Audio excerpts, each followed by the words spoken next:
This is the new 2024 Acura Integra Type S, or in other words, the most radical trim of the new Integra body style. But I don't need to tell you that these flared fenders speak for themselves. Now this car has a not so secret twin cousin, the Honda Civic Type R, but out of the two, I think this is the one to buy. And in this video, I'll justify that viewpoint by taking you through the exterior of this car, the interior, we'll talk performance, take it for a real quick first impressions road test, and we'll end by giving it some CarCave credits.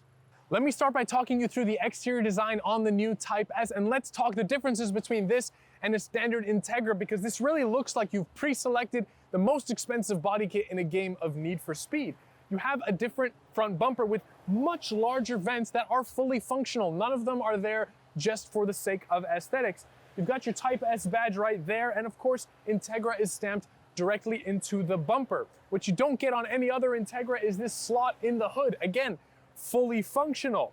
These are those wider fender flares that I was talking about earlier, and they look absolutely fantastic. Really help give the car presence. In fact, the overall body of this car is 0.2 inches longer than the standard Integra, 0.1 inches lower, and 2.8 inches wider. And I'm sure largely in part to these wider fenders. Now that means that this car is actually wider than the 992 Porsche 911 Carrera and only 0.1 inches less wide than a 911 Turbo. And that's quite impressive because that's a very serious performance car with a very serious price tag. Now on the subject of these wider fenders, they cocoon these 19-inch wheels. These are the only wheels that you can get on the Type S, and you have two color options. You can get this gray or you can get the optional bronze color. Now, despite the fact that these are 19-inch wheels compared to the A-Spec package's 18-inch wheels, these are actually lighter, and just behind the spokes, you'll obviously notice the red 4-piston Brembo brake package. But my favorite part of the new Type S is the rear end. They've done an excellent job of continuing the aggressive motif with this car with a reworked rear diffuser. In fact, I think it's an entirely different rear bumper. You have a little lip spoiler on there, which is contrast color to the body of the car, and you can't help but notice the tri-tipped exhaust design that they borrowed from the Honda Civic Type R. And on this car, it actually sounds really good. Have a listen. Before I get on with the business of some gratuitous revving, I do need to change the driving mode because the Type S has an active exhaust system. So depending on the driving mode, it's going to sound a little bit different. So I think Sport Plus should do.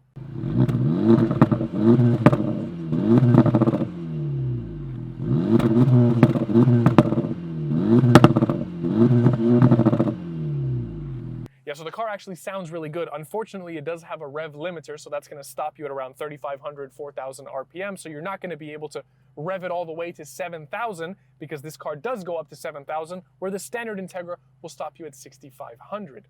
As for the interior of this car, there are a couple items that are unique to the Type S. Obviously, you have your badges like here on the steering wheel and stamped into the headrest as well. These seats are unique to the Type S, so you have a little suede in the center and leather on the side. They're very comfortable, 12-way adjustable on the driver's side as well. Most everything that you could option out on a standard Integra comes standard with the Type S, so you're gonna have things like your 9-inch infotainment screen, your 10.2-inch gauge cluster, as well as your 5.3-inch heads-up display. You don't really sacrifice any of the practicality by going for the Type S because your interior space as well as your cargo space is the same as a standard Integra, and you also have your nice little ELS Studio 3D sound system, which sounds brilliant. But what about performance? The Integra Type S takes advantage of a lot of the technology that you get in the Civic Type R. So if you're familiar with that car, a lot of this is going to be repetitive. It has the same 2-liter turbocharged 4-cylinder with VTEC, but here it makes 320 brake horsepower and 310 pound-feet of torque, so 5 more horsepower than the Civic Type R. Also only front-wheel drive. 6-speed manual is your only transmission option. There is no automatic for the Integra Type S. As far as the suspension, it does not have the same McPherson strut design that you find on other Integras. Instead, it takes advantage of some technology, again, from the Civic Type R, and they're calling it dual-axis strut design. Basically, the center offset from the steering axis to the center of the wheel is reduced, and what that means for you is that you have less torque steer, which is a big problem for some of these higher horsepower front-wheel drive cars.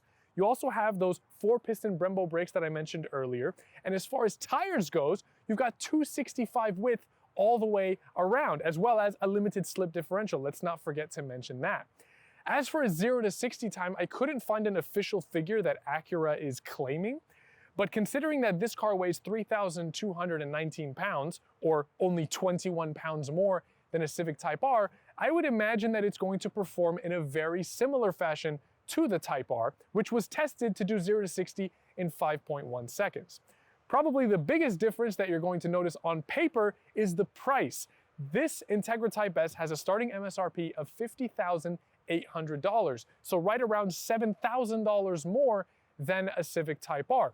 But what I'll do right now is flash up a quick comparison chart for you to be able to see how this compares to the Civic Type R, as well as some other competitors that Acura claims this fits into the same market as.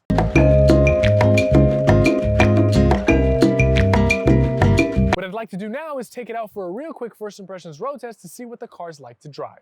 So there are a few key components of this car that I think set it apart from the Civic Type R. Obviously, it has a lot of the same underpinnings as the Type R, but it's a bit softer in the Integra, and that is why I would pick it over the Type R. And I'll explain what I mean. The suspension setup in this car is softer than the Type R. It's undeniably so. It's a more forgiving ride. The seats are more comfortable. In the Civic Type R, you have no lumbar support, and although they're great on track, to drive the car every single day, I kind of feel like it would be a little bit miserable. Now that might be just my opinion, but when you get past the age where you can legally rent a car without your parents, you start worrying about things like comfort because your back doesn't regenerate anymore after 25. So if you have a car and it has no lumbar support, you're gonna get pretty grouchy pretty quick. And I'm very pleased to say that the seats in this Integra are very forgiving. And that softer suspension means that going over bumps is less of an issue. Compared to some of the other cars that this competes with, according to Acura, things like the Audi S3 or the Mercedes-Benz CLA 35, this is the only one of the bunch that's offered with a 6-speed manual, let alone only a manual transmission. And in my mind, being only offered as a manual is a clear indication that it's a pretty good sports car. Otherwise, why wouldn't you give it an automatic? Now, this transmission is very good. The gearbox is very good. It has an auto rev matching feature, actually, which works really well. And it reminds me of the Honda S2000, which is a car that I feel has one of the best gearboxes of any car that I've ever driven. In terms of performance, as I said, there are no official facts and figures from Acura as far as how this actually performs on the Nürburgring, 0 to 60, whatever. On track, the Civic Type R, I don't know, maybe it is a faster car. But the reality is, if your name isn't Michael or Schumacher, you're not gonna be able to take advantage of that little sliver of extra performance anyway. So that being the case, for the general public, for the 99% of customer base that are going to be buying this car, the performance difference is going to be negligible. So yes, it is a slightly more expensive car, but I think as a whole, as a car, the Integra Type S is a better car than the Civic Type R. Now this is a performance car after all, so let's go ahead and bust a U-turn here real quick and we'll put it into Sport Plus mode. You get those little video game style clicks and see how it performs. Oh, yeah, it completely changes the dynamic of the car. You get some nice pops and bangs from the exhaust on the downshift. And when you release the throttle, it pops a little bit as well. Car sounds very good. Throttle response is excellent. The only criticism that I would have is that there's a bit of turbo lag. So if you are at lower RPMs, 2,000, 2,500 RPM, and you smash your foot down, there is a tiny bit of a delay. You start to hear the turbochargers spooling up, but the power is not quite so immediate. But when it does kick in, you do get that surge of torque and it goes off fantastically. I don't really have any issues with the power on this car. Switching it into Sport Plus mode does drastically improve the throttle response on the car, and downshifting also pops quite a bit better as well. I don't know if it actually does or if it's just in my mind. There's a Porsche Macan S trying to race us, but we won't do that because we're on public roads and we're very responsible. Car's brilliant. As far as performance, I don't have any complaints. And the nice thing is that when I'm done trying to do some spirited driving and I've lost and or won to the Macan, I can switch the car back down into comfort mode and enjoy the rest of my drive. In very comfortable, plush seats, air conditioning set just so. It's definitely going to come down to personal preference, but for me personally, I would take the Integra Type S over the Civic Type R. And it is a little bit more expensive of a car, but I think you're gonna be paying yourself back that $7,000 every single time you drive the Integra. Finally, the Car Cave credits. This is my way of summarizing my final thoughts on a car in 4 different categories. For collectability, I'd give 5 out of 10. It does come as a manual, which isn't too common, and from what the last high-performance Integra is doing on the market, I would keep an eye out for this Type S. For daily drivability, I'd give 4 out of 10. The seats are comfortable and the adaptive dampers do give some flexibility, but it still isn't as comfortable as a standard Integra. For trackworthiness, I'd give 6 out of 10. Being based on the Civic Type R helps, and that clever dual-axis strut design is industry-leading in helping to cope with that pesky torque steer. For coolness factor, this is obviously subjective, but I would give it a score of 6 out of 10.